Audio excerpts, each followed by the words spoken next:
بسم اللہ الرحمن الرحیم۔ السلام علیکم ورحمۃ اللہ وبرکاتہ۔ پیارے دوستو، حضور اکرم صلی اللہ تعالیٰ علیہ وآلہ وسلم نے ارشاد فرمایا کہ قرب قیامت میں ایک وقت ایسا آئے گا کہ جب کفار مسلمانوں پر ایسے ٹوٹ پڑیں گے جیسے بھوکے کھانے پر ٹوٹ پڑتے ہیں۔ تو صحابہ کرام نے حضور اکرم صلی اللہ تعالیٰ علیہ وآلہ وسلم کی بارگاہ میں عرض کیا کہ کیا اس وقت ہم تعداد میں کم ہوں گے؟ تو حضور اکرم صلی اللہ تعالیٰ علیہ وآلہ وسلم نے ارشاد فرمایا کہ نہیں، تم لوگ تعداد میں کم نہیں ہوگے بلکہ تمہارے درمیان وہن آ جائے گا۔ تو صحابہ کرام نے عرض کی، یا رسول اللہ صلی اللہ تعالیٰ علیہ وآلہ وسلم، یہ وہن کیا چیز ہے؟ تو حضور اکرم صلی اللہ تعالیٰ علیہ وآلہ وسلم نے ارشاد فرمایا کہ وہ موت کا خوف اور دنیا کی محبت ہے، یعنی اس وقت مسلمان موت سے ڈریں گے اور دنیا سے محبت کرتے ہوں گے۔ پیارے دوستو، جب بھی کسی ریاست کو ختم کرنا ہو تو اس ریاست کے اندر غدار پیدا کیے جاتے ہیں اور ان غداروں کو مال و دولت دے کر ان سے بغاوت کروائی جاتی ہے۔ آج ہم دنیا میں دیکھ لیں کہ پوری دنیا میں جتنے بھی اسلامی ممالک ہیں وہ تمام کے تمام ممالک خاموشی کے ساتھ فلسطینی کا تماشا دیکھ رہے ہیں، کیونکہ ان کے دل میں دنیا کی محبت اور مال و دولت کی محبت اور موت کا خوف ہے۔ یہ کسی بھی قیمت پر یہودیوں سے اپنے تعلقات خراب نہیں کرنا چاہتے اور اہل کفر نے ان کو پیسے دے کر اپنا محتاج بنا لیا ہے۔ یہ تمام لوگ اس بات کو بھول چکے ہیں کہ جس مال و دولت کی وجہ سے یہ لوگ اہل کفر کا ساتھ دے رہے ہیں، یہ مال و دولت عارضی ہے۔ ایک دن ہر ایک نے موت کا ذائقہ چکھنا ہے اور موت برحق ہے، اور جس موت سے یہ لوگ ڈرتے ہیں یہ کسی قیمت پر بھی اس سے بچ نہیں سکتے۔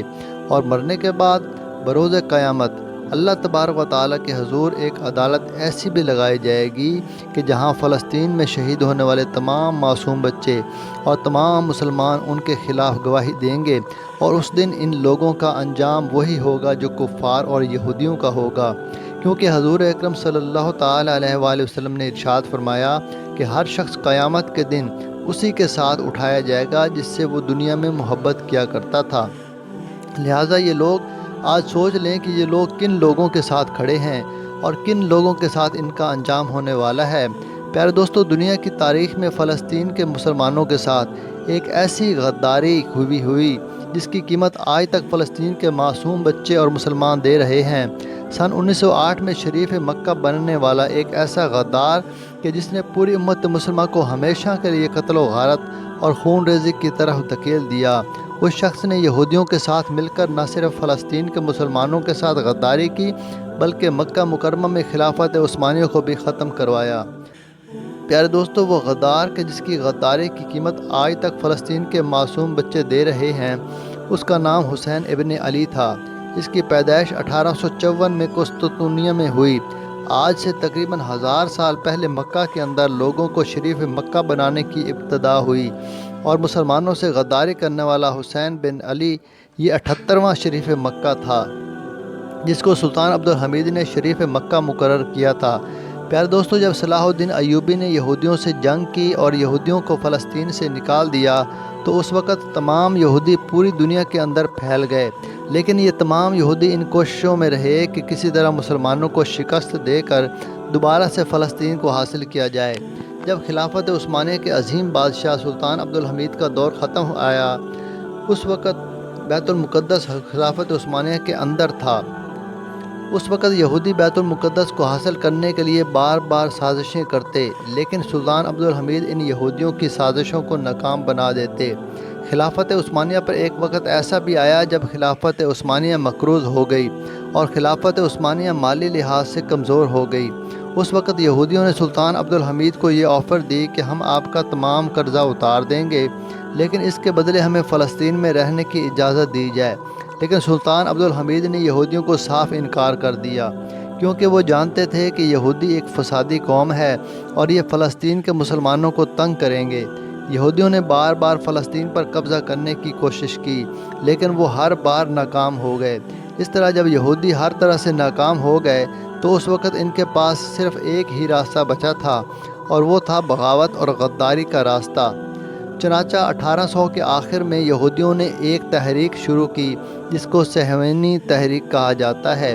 اس تحریک کا مقصد یہ تھا کہ یہودیوں کے لیے ایک علیحدہ ریاست قائم کی جائے اور ان کے اندر یہودیوں کو رہنے کی اجازت دی جائے، کیونکہ یہ وہ وقت تھا کہ جب یہودیوں کے پاس کوئی اپنا ملک نہیں تھا جہاں وہ رہ سکیں، کیونکہ یہ ایک فسادی قوم تھی۔ یہ لوگ جس ملک میں بھی جاتے وہاں فساد برپا کرتے، جس کے نتیجے میں ان کو اس ملک سے نکال دیا جاتا۔ قوم یہود جس جگہ پر اپنا ملک بنانا چاہتے تھے وہ جگہ بیت المقدس تھی، اور بیت المقدس کا علاقہ خلافت عثمانیہ کے اندر تھا۔ لہٰذا اس وجہ سے یہودیوں کو اپنا ملک بنانے کے لیے بار بار ناکامیوں کا سامنا کرنا پڑ رہا تھا۔ چنانچہ یہودیوں کو اس بات کا بخوبی اندازہ ہو چکا تھا کہ سلطان عبدالحمید کے ہوتے ہوئے ہم فلسطین میں اپنی ریاست قائم نہیں کر سکتے۔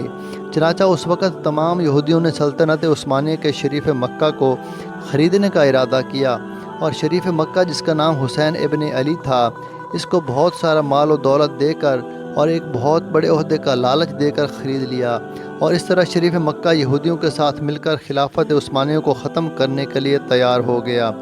چنانچہ پہلی جنگ عظیم کے 9 موقع پر شریف مکہ نے اہل عرب کے لوگوں کو ترکوں کے خلاف بھڑکانا شروع کر دیا، اور اس وقت اہل عرب اور ترکوں کے درمیان ایک زبردست جنگ ہوئی جس کے اندر ترکوں کو شکست کا سامنا کرنا پڑا، اور اس طرح اہل عرب کے اندر خلافت عثمانیہ کا خاتمہ ہوا۔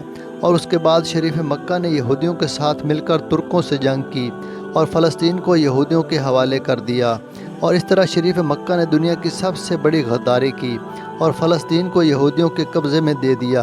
اس طرح جب یہودیوں کو فتح حاصل ہوئی تو یہودیوں نے حسین ابن علی سے خوش ہو کر اس کو حجاز مقدس کا سلطان مقرر کر دیا۔ شریف مکہ اپنے آپ کو خلیفہ کہلواتا اور یہ مسلمانوں سے کہتا کہ میں تمام مسلمانوں کا خلیفہ ہوں۔ اس کے 2 بیٹے تھے، اس کے ایک بیٹے کو انگریزوں نے عراق کا سلطان مقرر کر دیا اور اس کے دوسرے بیٹے کو اردن کا سلطان مقرر کر دیا، لیکن اس غدار کی حکومت زیادہ دیر تک قائم نہ رہ سکی۔ چنانچہ نجد میں سے ایک گروہ جو کہ شریف مکہ کے خلاف تھا، اس نے حجاز مقدس پر حملہ کر دیا، اور اس طرح شریف مکہ کو حجاز مقدس کے اندر شکست کا سامنا کرنا پڑا، اور اہل نجد نے حجاز مقدس پر قبضہ کر کے اس کو جلائے وطن کر دیا، اور اس طرح یہ شریف مکہ در بدر کی ٹھوکریں کھانے پر مجبور ہو گیا۔ یہ کبھی کسی ملک میں جاتا اور کبھی کسی ملک میں جاتا، اور اسی طرح یہ ٹھوکریں کھاتا کھاتا ضلالت کی موت مر گیا، اور اس طرح یہ بدبخت اپنے انجام کو پہنچا۔ پیارے دوستو، حسین ابن علی یہ وہ غدار تھا کہ جس نے فلسطین کے مسلمانوں کے ساتھ غداری کی اور فلسطین کو یہودیوں کے ہاتھوں بیچ دیا۔ اللہ تبارک و تعالیٰ سے دعا ہے کہ اللہ تبارک و تعالیٰ فلسطین کے مسلمانوں کی مدد فرمائے اور اہل اسلام کو پوری دنیا پر غلبہ عطا فرمائے، آمین۔